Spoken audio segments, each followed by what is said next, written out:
Recipes are a great way to add family tradition into your stories here at Storied. And we have a great new recipe template available when you are creating these recipes out of family recipes that you have, heirloom recipes.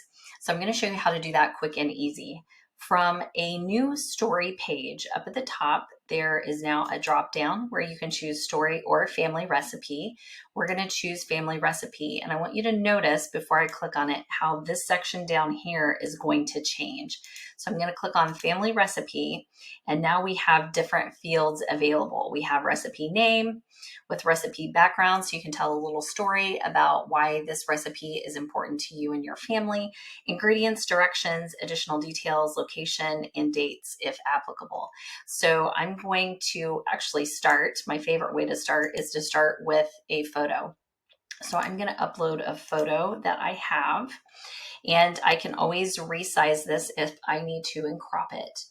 So I'm going to start by giving this recipe a name, and this is, and I'm copying and pasting to make this easy and fast.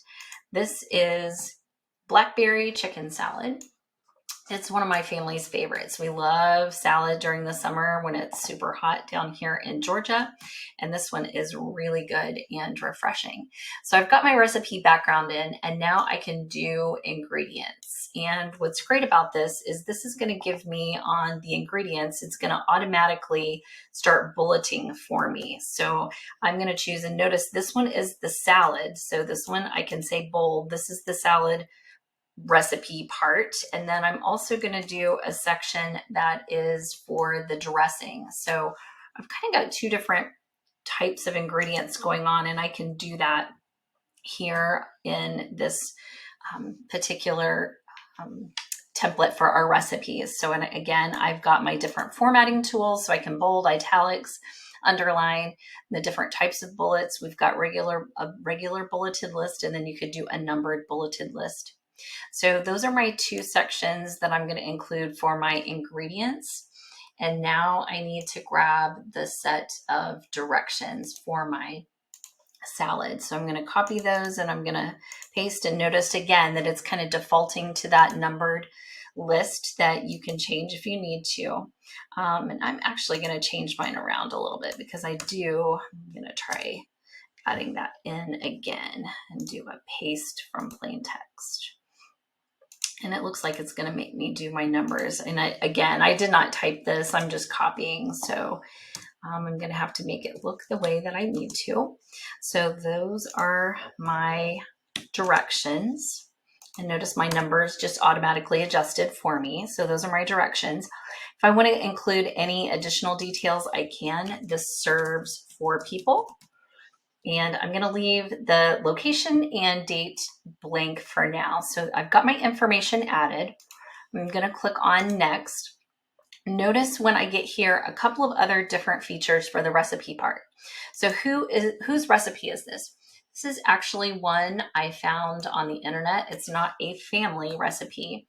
And I'm going to add this person. Now, if you had somebody like, let's say this was a grandmother or something like that, you can use our type ahead for the family tree information to add that person directly from your family tree, and it would tag them. So this is a person that I found, like I said, on the internet. Do I want to mention anyone else in this? I always like to tag myself just because I've added that recipe in. And so I'm going to find me in my family tree. Notice that recipe is already on the categories highlighted. I can get rid of that if I want to. I wouldn't want to here, but I can also add other categories if I want to. Then I'm going to click on next. Where do I want this to go? For now, I am just going to keep this in as a public, and I'm not going to put it in any of my groups. If I wanted to, I could add it to a group here, and then I'm going to say done. Now, one thing I'm going to do, I'm going to kind of adjust this a little bit because I mentioned that I found this on the internet. So this is going to show up directly in my feed right here, but I'm going to go into this recipe. And one thing I want to add is I'm going to add a citation. I can do that after the fact. And I'm actually going to grab the link. I'm just going to put, I am Homesteader. That is her website that I got it from. And then I'm going to paste in that link.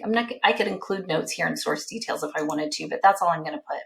So then this is a great way to tag that source. And so if I am in here, or if I share this with other people, maybe in a group or a family group that I have, they would be able to click on this and go out to that outside source. So that is how you add a recipe to your Storied account.